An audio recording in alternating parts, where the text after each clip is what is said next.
Hi, Mr. Hagler. So how are you feeling tonight? I know we just, saw the premiere of this wonderful film. How are you feeling? Fantastic. Glad to be here. That's awesome. So I know this film is kind of the beginning of a platform where, students and teenagers in general can come and get together and really talk about the struggles that we go through in our ninth grade, 10th grade, 11th grade, 12th grade, and kind of how we can connect that to our faith and what makes that so powerful and how we can get through those hard times. So what did this film mean to you? What do you think was the overall message of this film? Well, it's interesting that you should ask that. There's an important Bible verse that comes to mind as I was watching this film, and it's from the book of Romans, and it's Romans 12:2. And it says, do not conform to the patterns of this world, instead be transformed by the renewing of your mind, because then you can attest to God's will, his pleasing and perfect will. And God's will is not for us to rush into physical intimacy, which is a pattern of this world now. As we saw in this film, this young lady was peer pressured into doing something she in her heart believed was wrong. She didn't think it was right. But it's a pattern in this world that she conformed to, and it hurt her, and then she had to emotionally recover from this pain. So in order to be transformed by the renewing of our mind, we have to start to grasp the concept that we don't have to rush into anything. If we want to wait for a relationship that God has planned for us, then we need to give that relationship time to grow and not get lost in the physical aspect of it, instead to grow spiritually together first, and then the physical part obviously will come later. So that's kind of the biggest message that resonated to me from the film. Awesome. So I know obviously this is the beginning. There was a small team that was a part of this, and it's going to grow, and you were a part of that. You were a part of the beginning of this process that I think is going to flourish in West Palm Beach and with so many students, and I think students are going to be dying to get to be part of this. So what role did you play kind of in this film? I know you know Gary, and kind of how do you guys communicate? I know Priority Club. I don't feel like I played any role. I feel like the Spirit is what plays the role in these situations. I helped to start up First Priority back at Gstar School of the Arts again. COVID kind of took it away from the school, took a lot of things away from a lot of schools.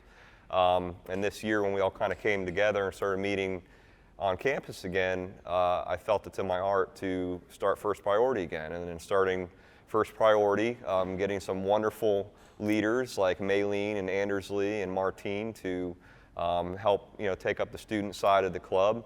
That led me to meet Gary, who works for First Priority for South Florida. So he came out as a youth pastor to help sponsor our campus, so that's what connected him and I.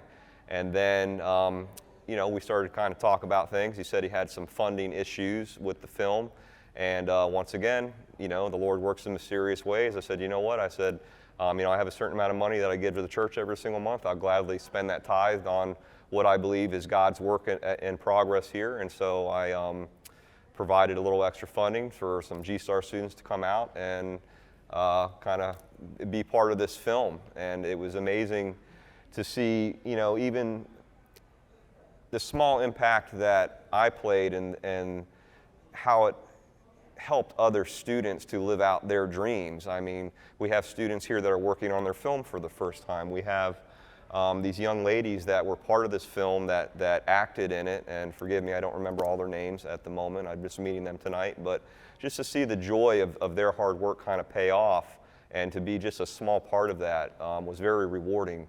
That's another important Bible verse, actually. I'll probably throw out a lot of these. It's Proverbs 11:25. For a generous man will prosper. He who refreshes will himself be refreshed. So in being generous and sharing our time, which is our most valuable resource, and sometimes our money with other people, or for other people's projects or dreams or aspirations, we ourselves are refreshed because we see the benefits of them getting that backing, getting that support to live out their dreams, and it makes us feel good. Okay, so that's amazing. I know you are the sole reason that we're here and helping out, so I wanted to say thank you and express my gratitude, because this is amazing that you decided to, give this opportunity to us. And I also just wanted to ask one more question.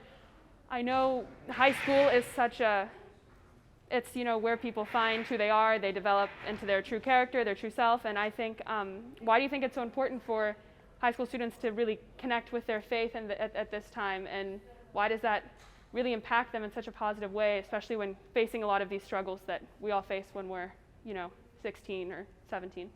Yeah, identity is something that we all struggle with. I'm 37 years old. I still struggle with it. I think it's something that we'll always struggle with to some point. But, in the Bible, God tells us that He will continue to work on us pretty much until the day that we die to grow us in the ways that He wants us to, to counsel and lead and teach us in the ways He wants us to grow. So I believe faith helps high school students because God's promises in the Bible is that He will lead you and teach you, and that you were meant for amazing things, that you were made in His image, and He knows every hair on your head before you were ever born and the whole plan for your life, and He's already laid out all these good works in advance for you to do. So, knowing that about yourself and knowing the purpose that He has for you, I think really helps to identify you as a person, because you can get lost sometimes in seeking your worth and validation from people, from social media. Social media is almost ingrained this point where we post something and we don't get a certain number of likes, we don't feel good about ourselves. And that's not where we should seek our worth and validation, because God's Word tells us that we were meant for amazing things, and once you kind of grasp that concept, you learn to really appreciate yourself and appreciate why you were created and the amazing things that you were created to do. So I think that message and learning that was what would benefit the youth of today the most.